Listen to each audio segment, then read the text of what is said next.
This is Otto. He's a DJ in Berlin.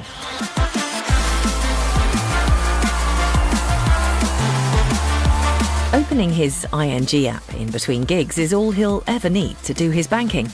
Things are going well for Otto, and he recently opened a savings account. This is exactly what 17-year-old Margarita did in 1881. She was one of the first customers of the Rijksbosspar-bank, ING's predecessor. The Dutch government founded the bank for people just like her, believing that everyone, rich or poor, should have a safe place to save money. Margarita started with a quarter. The savings account would mark the start of financial independence. The Industrial Revolution brought a host of changes and innovations that transformed society. The Rijksbosspar-bank thrived. At that time, people made deposits and withdrawals in post offices. People bought stamps, sent letters, and did their banking all in one place.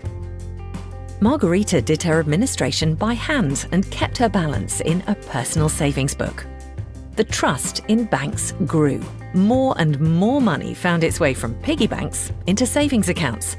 By 1891, hundreds of thousands of savings books were in circulation. Banks also started offering safety deposit boxes to those who kept documents and other treasures under the mattress or buried in the garden. De Rijksbosspar-bank. Altijd safe. Growth in savings continued, and half a century later, banks started to offer additional products. Savings and payments started going hand in hand, as savings accounts were linked with payment accounts, making saving even easier by reducing the need for cash deposits and withdrawals.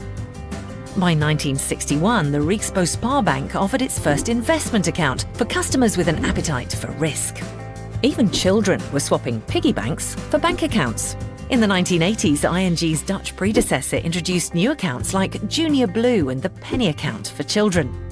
Kijk, gulden erin. Hup, bij de guldens. Rijksdaalder. Tjoeps, bij de riks. In the meantime, their grandparents made good use of specialised solutions for retirement.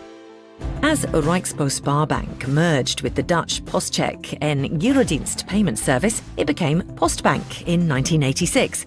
It didn't have a large network of branches, but instead focused on remote banking, where customers were able to arrange most of their banking without going to a branch, first by mail, then also by phone, and later online.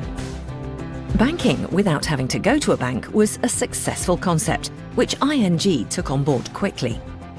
From 1997 onwards, ING introduced the concept in other countries, where it started ING Direct, a bank without branches that offered attractive savings accounts and other retail banking products.